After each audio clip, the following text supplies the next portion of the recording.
Hello friends, welcome to my channel stocks and investment Tamil. இந்த வீடியோல 2 company stock split அறிவிச்சிருக்காங்க. அதுல எது வேல்யூ பை இருக்கிற கம்பெனின்னு சொல்லி பார்த்துருவோம்.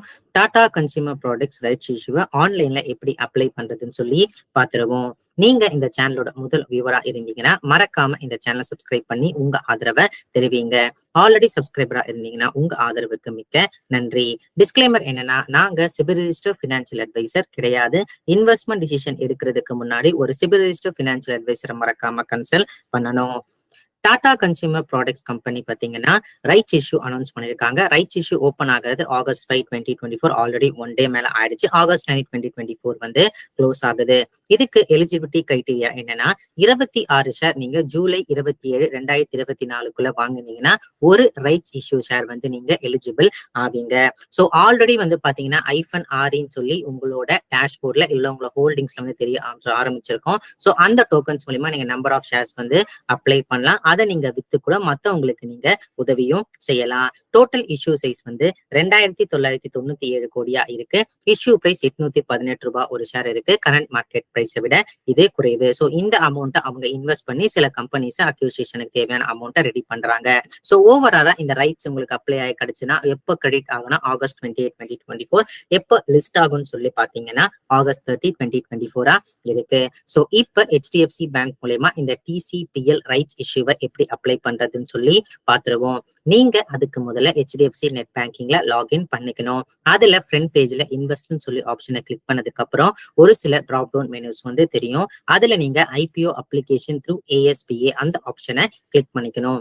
அது இன்னொரு பேஜுக்கு டைரக்ட் பண்ணும். அதுல பாத்தீங்கன்னா உங்க அக்கௌண்ட் நம்பர் டிஸ்பிளே ஆகும். அதுல நீங்க கண்டினியூ சொல்லி ஆப்ஷனை கிளிக் பண்ணணும். அதுக்கப்புறம் வந்து உங்களோட name and PAN number display ஆகும். அந்த பேன் நம்பர் வெரிஃபை பண்ணிக்கோங்க. உங்க டிமேட் அக்கௌண்டான லிங்கான பேன் நம்பரான்னு சொல்லிட்டு, ஏன்னா அதை பொறுத்தான் உங்களோட ரைட்ஸ் இஷ்யூவோட ஷேர்ஸ் வந்து கிரெடிட் ஆகவும் போகுது. ஸோ இதுல நீங்க அந்த check box I have read and accept the terms and கண்டிஷனை செக் பண்ணிட்டு கண்டினியூன்னு சொல்லி கிளிக் பண்ணணும். ஸோ இப்போ வந்து பாத்தீங்கன்னா ஒரு பாப்அப் வந்து தெரியும். ஏன்னா நீங்க நெட் பேங்கிங்ல இருந்து HDFC செக்யூரிட்டிஸ் அவங்களோட வெப்சைட்டுக்கு வந்து போக போறீங்க. ஸோ அதுக்கு நீங்க கன்ஃபார்ம் கொடுத்தோம்னா ஸோ பாப்அப் வந்து பாத்தீங்கன்னா வேற ஒரு பேஜ்க்கு வந்து ஓப்பன் ஆகும். ஸோ அந்த ஆப்ஷன்ல வந்து நீங்க I want to apply for rights issue at call money சொல்லி அந்த ரேடியோ பட்டனை செக் பண்ணிட்டு சப்மிட் சொல்லி கிளிக் பண்ண பிறக்கும் ஒரு அப்ளிகேஷன் ஃபார்ம் மாதிரி சொல்லி வரும். ஸோ அதுல ரிஸ்ட் ஆஃப் ரைட் இஷ்யூ இருக்கிற கம்பெனிஸ்லாம் வந்து தென்படும்.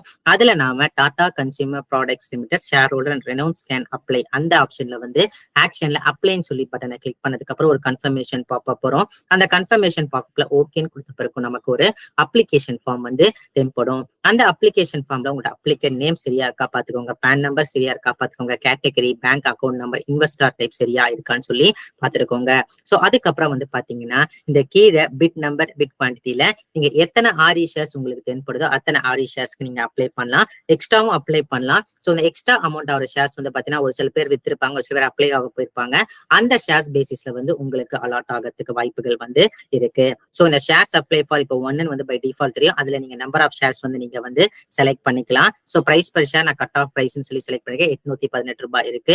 அதுக்கப்புறம் இதுதான் முக்கியமான பாக்ஸா வந்து இருக்கு. ஸோ இந்த பாக்ஸ் வந்து பாத்தீங்கன்னா உங்களோட அக்கௌண்ட் டைம் ஏத்த மாதிரி மாறும். ஜெரோதாவா இருந்தா CDSL அக்கௌண்ட், சில பேர் வந்து வேற வேற செக்யூரிட்டிஸ்ல வந்து அக்கௌண்ட் ஓப்பன் பண்ணிருப்பாங்க. Cholamandalam, grow, HDFC securities, ICICI securities சொல்லிட்டு.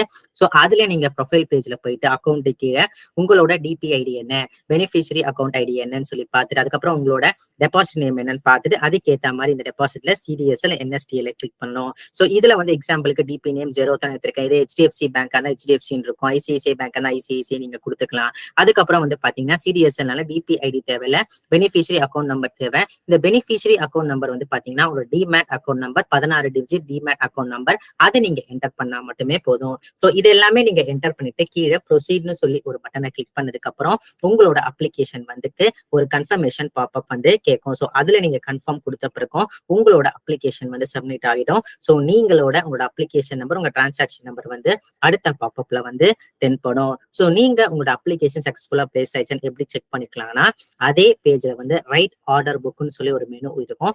அந்த மெனு நீங்க கிளிக் பண்ணீங்கன்னா ஸோ அதுல உங்க அப்ளிகேஷன் நம்பர், உங்க அக்கௌண்ட் நம்பர், எத்தனை ஷேர்ஸ்க்கு வந்து அப்ளை பண்ணீங்க, பேங்க் அக்கௌண்ட் நம்பர் எல்லாமே வந்து டேட்டு டைமோட வந்து டிஸ்பிளே ஆகும். இது மூலியமா நீங்க வெரிஃபை பண்ணிக்கலாம். ஸோ முக்கியமா நீங்க உங்க பேன் நம்பர் கரெக்டா இருக்கான்னு சொல்லி பாத்துக்கோங்க, உங்க அக்கௌண்ட் நம்பர் கரெக்டா இருக்கான்னு சொல்லி பாத்துக்கோங்க. அதுக்கப்புறம் உங்களோட டெபாசிட் டைப் சிடிஎஸ்எல் என்எஸ்டிஎல் சொல்லி பார்த்துட்டு அதுக்கேற்ற மாதிரி உங்களோட beneficiary account number, DPID, DP நேம்லாம் வந்து உங்களோட அந்த செக்யூரிட்டிஸ் வெப்சைட்ல லாகின் பண்ணி அந்த அக்கௌண்ட் டீடைல்ஸை எடுத்து முதல்ல வச்சுட்டு அதுக்கப்புறம் இந்த ப்ரொசீஜரை ஸ்டார்ட் பண்ணீங்கன்னா உங்களுக்கு இன்னும் கொஞ்சம் ஈஸியாவே வந்து இருக்கும். டாடா கன்சூமர் ப்ராடக்ட்ஸை பொறுத்த வரைக்கும் ஒரு லாங் டேர்ம் விஷன் இருக்கிற கம்பெனி தான். ஸோ ரீசெண்டா நிறைய அப்ரிசியேஷன் பண்றாங்க. கரண்ட் வேல்யூவேஷன்ஸ் வந்து பாத்தீங்கன்னா ஜஸ்டிஃபைபிளா இல்ல, கொஞ்சம் அதிகமான வேல்யூவேஷன்ல ட்ரேட் ஆயிட்டு வந்து இருக்காங்க. ஸோ ஆல்ரெடி இன்வெஸ்ட் பண்ணவங்களுக்கும் சரி, ஜூலை 27 வரைக்கும் ஒரு 30 ஷேர் வச்சிருக்கவங்க சரி, இது ஒரு நல்ல ஆப்பர்ச்சுனிட்டி, நல்ல கன்சிடரேஷனா இருக்கும்னு சொல்லிதான் நான் நினைக்கிறேன். இது வரைக்கும் பாத்தீங்கன்னா நம்ம ஹெச்டிஎஃப்சி பேங்க் மூலமா டிசிபிஎல் ரைட்ஸ் இஷ்யூ எப்படி அப்ளை பண்றதுன்னு சொல்லி பார்த்துட்டோம். நான் ஐசிஐசிஐ எஸ்பிஐல எப்படி அப்ளை பண்றதுன்னு சொல்லிட்டு நான் already south Indian bank video வந்து பண்ணிருக்கேன். சில டவுட்ஸ் இருந்ததையும் வந்து எக்ஸ்பிளைன் பண்ணிருக்கேன். அந்த வீடியோ லிங்கை வந்து நான் டிஸ்கிரிப்ஷன்ல வந்து நான் போடுறேன். ஒரு எக்ஸாம்பிளுக்கு சவுத் இந்தியன் பேங்க் மாதிரியே நீங்க அதை ட்ரை பண்ணீங்கன்னா இந்த கம்பெனிக்கு நீங்க அப்ளை பண்ணலாம். அடுத்துக்கு வந்து பாத்தீங்கன்னா நம்ம என்ன சொல்ல போறோம்னா, இந்த ஸ்டாக் ஸ்பிளிட் அனௌன்ஸ் பண்ண 2 கம்பெனியை பத்தி பாத்துருவோம். நாம 1:5 ஸ்டாக் ஸ்பிளிட் அறிவிச்ச டாக்டர் ரெட்டிஸ் லெபார்டரிஸ் பாத்துருவோம். இவங்களோட current market price 6854. 2:5 stock split 6854 divided by 5 போட்டீங்கன்னா கிட்டத்தட்ட ஒரு 1300 ரூபாய் அளவுக்கு இவங்களோட பிரைஸ் வருது ஸ்டாக் ஸ்பிளிட். அதுக்கப்புறம் இப்ப இருக்கிற கரண்ட் மார்க்கெட் பிரைஸ் வச்சு நான் சொல்றேன், இன்னும் ரெக்கார்ட் டேட் அனௌன்ஸ் பண்ணல, அப்ப இருக்கிற பிரைஸை பொறுத்து நாம பாத்துக்கலாம். கரண்ட் P/E 20.5 இருக்கு. ROCயும் ROEயும் வந்து 20% மேல இருக்கு. பிரைஸ் டு ஏர்னிங் growth வெறும் 0.84 அளவுக்கு வந்து இருக்கு. சேல்ஸ் growth கடந்த 3 வருஷத்துல 13.7% இருக்கு. டெப்ட் மிக மிக குறைவா 0.07 டெப்ட் பர் ஈக்விட்டி ரேஷியோ இருக்கு. புக் வேல்யூ 1694 ரூபாய் இருக்கு. டிவிடெண்ட் ஈல்ட் 0.59% வந்து இருக்காங்க. சோ இந்த கம்பெனி வந்து பாத்தீங்கன்னா வேல்யூ பையா அப்படின்னு சொல்லி கேட்கிற இன்வெஸ்டர்ஸ் நான் சொன்ன என்ன சொல்ற விரும்புனா, இண்டஸ்ட்ரி P/E கம்பேர் பண்ண சொல்லும்போது இந்த வேல்யூவேஷன்ஸ் வந்து ஒரு ஜஸ்டிஃபைபிள் வேல்யூவேஷன்ஸ் தான் வந்து இருக்கு. ஈவன் தோ இவங்களோட சேல்ஸ் growth கடந்த 3 வருஷத்துல 13.7% இருந்தாலும் இந்த வேல்யூவேஷன்ஸ் இன்னும் ஜஸ்டிஃபைபிளா எப்படி நமக்கு தென்படுதுன்னா, இவங்களோட ஏர்னிங்ஸ் கால் எடுத்து பார்த்தாலும் சரி, ரீசென்ட் டைம்ல அக்விசிஷன் எடுத்து பார்த்தாலும் சரி, நெஸ்லே கிட்ட இருந்து கூட இவங்க வாங்கியிருக்காங்க சில ப்ராடக்ட்ஸ். அந்த மாதிரி பார்க்கும்போதும் சரி, அடுத்த கொஞ்சம் 3, 4, 5 வருஷத்துல இந்த வேல்யூவேஷன்ஸ் வந்து கொஞ்சம் ஏறதுக்கும் வாய்ப்பு இருக்கு. கரண்ட் இண்டஸ்ட்ரி P/E கம்பேர் பண்ண சொல்லும்போது இந்த வேல்யூவேஷன்ஸ் வந்து குறைவா இருக்கிறதுனால டாக்டர் ரெட்டி லெபார்டரிஸ் வந்து பாத்தீங்கன்னா இப்பயும் ஒரு நல்ல வேல்யூ பையா கன்சிடர் பண்ணலாம். அடுத்து வந்து பாத்தீங்கன்னா ஸ்டாக் ஸ்பிளிட்ல ஒரு நல்ல வேல்யூ பையா கன்சிடர் பண்ணலாம்னு சொல்லி எனக்கு தெரியுது. நாட்கோ விட கொஞ்சம் அதிகம் தான், பட் நாட்கோவும் சரி, டாக்டர் ரெட்டியும் சரி, இண்டஸ்ட்ரி P/E கம்பேர் சொல்லும்போது மிக மிக குறைவான வேல்யூவேஷன்ஸ்ல வந்து ட்ரேட் ஆயிட்டு இருக்காங்க. ரெண்டுமே வந்து ஒரு நல்ல கன்சிடரேஷன் ஆப்பர்ச்சுனிட்டியா தான் நான் பாக்குறேன். அடுத்து வந்து பாத்தீங்கன்னா 2:5 ஸ்டாக் ஸ்பிளிட் அனௌன்ஸ் பண்ண வருண் பீவரேஜஸ் லிமிடெட் பத்தி பார்க்க போறோம். இந்த கம்பெனியோட பிரைஸ் டு சேல்ஸ் வந்து 10.9 இருக்கு. பிரைஸ் டு ஏர்னிங் ரேஷியோ 1.71 இருக்கு. Current market price by free cash flow வந்து நெகட்டிவ்ல இருக்கு. இந்த கம்பெனியோட பிரைஸ் டு புக் வேல்யூ 22.8 இருக்கு. ஏர்னிங் ஸ்கேல் 1.78% இருக்கு. ரிட்டர்ன் ஆன் ஈக்விட்டி 35% இருக்கு. ரிட்டர்ன் ஆன் கேபிட்டல் எம்ப்ளாய்ட் 28.8% அளவுக்கு இருக்கு. இந்த கம்பெனியோட கரண்ட் P/E ரேஷியோ வந்து 81 டைம்ஸ் வந்து இருக்கு. இந்த டைமிங்ஸ் வந்து பாத்தீங்கன்னா கொஞ்சம் ஜஸ்டிஃபைபிளா இல்லைன்னு தான் நான் நினைக்கிறேன். ஏன்னா சேல்ஸ் growth கடந்த 3 வருஷம் 35.5% இருக்கு. கடந்த 5 வருஷத்துல ப்ராஃபிட் growth வந்து 47.3% அளவுக்கு வந்து இருக்காங்க. இந்த கம்பெனியோட டிவிடெண்ட் ஈல்டும் 0.17% இருக்கு. பிளஸ் இந்த கம்பெனி வந்து பாத்தீங்கன்னா ஒரு சீசன் பேஸ்ட் பிசினஸ். எப்பவுமே இவங்களோட ஜூன் குவார்டர், அதாவது Q1 குவார்டர் எடுத்து பார்த்தீங்கன்னா, நம்ம சம்மர் சீசன் எடுத்து பாத்தீங்கன்னா வந்து இவங்களோட ப்ராஃபிட் வந்து அபரிவிதமா பிரைட்டாவே வந்து இருக்கும். ஆனா அதுக்கப்புறம் கொஞ்சம் கொஞ்சமா வந்து பாத்தீங்கன்னா இவங்களோட ப்ராஃபிட் வந்து குறைஞ்சிருக்கும். நீங்க கடந்த 2 வருஷம் 3 வருஷம் டேட்டா எடுத்து பார்த்தாலும் சரி, முக்கியமா வந்து நம்ம குளிர்காலம் இருக்கும் பாத்தீங்கன்னா இந்த நவம்பர் டிசம்பர் டைம்ல இவங்களோட ப்ராஃபிட் வந்து ரொம்பவே வந்து சரிஞ்சிடும். காரணம் என்னன்னா, இவங்க இந்த கொக்கோ கோலா அந்த மாதிரி கம்பெனிஸ்க்கு வந்து இவங்க வந்து டீலர்ஸா வந்து இருக்காங்க. டொரிட்டோ சிப்ஸ் அந்த மாதிரி வந்து இருக்காங்க. ஸ்நாக்ஸ் ஐட்டம்ஸும் இந்த மாதிரி சோடா கம்பெனியும் வந்து இவங்க பண்றாங்க. நான் தப்பே வந்து சொல்லல. ஆனா கொஞ்சம் பிளக்சுவேஷன் வந்து இவங்க ப்ராஃபிட்ல வந்து குவார்டர் ஆன் குவார்டர் வந்து தென்படும். ஏன்னா சீசன் பேஸ் பிசினஸ்னால 81 டைம்ஸ் ஏர்னிங்ஸ் இவங்களோட கடந்த சேல்ஸ் growth சரி, ப்ராஃபிட் growth கம்பல்சரி சரி, கொஞ்சம் வேல்யூவேஷனா வந்து வேல்யூ பையா இல்ல.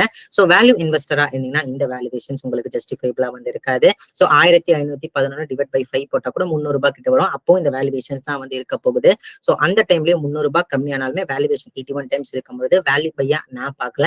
பட் growth இன்வெஸ்டர் சோடாப்பும் குடிக்க தான் போறாங்க, ஸ்நாக்ஸ் ஐட்டம்ஸ் எல்லாமே வாங்க போறாங்க, அந்த மாதிரி நினைக்கிற growth இன்வெஸ்டரும் கொஞ்சம் ரிஸ்க் டேக்கிங் இன்வெஸ்டரும் வந்து பாத்தீங்கன்னா கொஞ்சம் ஒரு ஸ்டாப் லாஸ் இருக்கிறதுனால தான் இருக்கும். காரணம் என்னன்னு சொல்லி பாத்தீங்கன்னா US ரஷ்யன் ஃபியர்ஸ் வந்து நிறைய இருக்கு. அது மட்டும் இல்லாம வந்து வந்து பாத்தீங்கன்னா ஒருவேளை டிஐ வந்து ஸ்டாப் பையிங் பண்ணிட்டாங்கன்னா நம்ம மார்க்கெட்ல வந்து இந்த மாதிரி ஹை பிஇ ஸ்டாக்ஸ் தான் முதல்ல அடிப்படும். ஸோ அந்த ஒரு காரணத்தினால தான் இந்த ஹை பிஇ ஸ்டாக்கை எப்பவுமே நம்ம பேசும்பொழுது கொஞ்சம் ஸ்டாப் லாஸ் இருக்கிறது நல்லதுன்னு சொல்லி நான் நினைக்கிறேன். ஏன்னா நேற்று மார்க்கெட் விழுந்தது வந்து பார்த்திருப்பீங்க. ஸோ அந்த மாதிரி வருங்காலத்துல இனி ஜியோ பொலிட்டிக்கல் டென்ஷன் ஆகும், இனி யூஎஸ் ரிசல்ட் ஆகும், இல்ல யூஎஸ் ரெஷனாலும் இனி மார்க்கெட் கொஞ்சம் விழுந்துச்சுன்னா ஹை பிஇ ஸ்டாக் வந்து முதல்ல தான் வந்து அடிப்படும். அதுக்காக தான் வந்து ஒரு ஸ்டாப் லாஸ் வந்து நம்ம சொல்றோம். பட் வேல்யூ இன்வெஸ்டரா இருந்தா டாக்டர் ரெட்டிஸ் வந்து ஒரு நல்ல கன்சிடரேஷன். வேல்யூ இன்வெஸ்டர் இருந்தீங்கன்னா வந்து வருண் பிரிவிஜஸ் வந்து இப்போதைக்கு ஒரு நல்ல வேல்யூ பை இல்ல. பட் growth இன்வெஸ்டரா இருந்தீங்கன்னா வந்து பாத்தீங்கன்னா ஒரு ஸ்டாப் லாஸ் கண்டிப்பா வருண் பிரிவிஜஸ் வந்து தேவைப்படுதுன்னு சொல்லி நான் நினைக்கிறேன். சோ இதெல்லாமே வந்து பாத்தீங்கன்னா ஒரு பர்சனல் வியூ. நீங்க இந்த மாதிரி ஸ்டாக்ல இன்வெஸ்ட் பண்றதுக்கு முன்னாடி கண்டிப்பா ஒரு தடவை அனலைஸ் பண்ணணும். இந்த வீடியோ உங்களுக்கு பிடிச்சிருந்தா லைக் பண்ணுங்க. ரெகுலர் வீடியோ அப்டேட் கிளிக் பண்ணுங்க. மறக்காம stocks and investment Tamil channel subscribe பண்ணுங்க. தேங்க்ஸ் ஃபார் வாட்சிங் stocks and investment Tamil channel.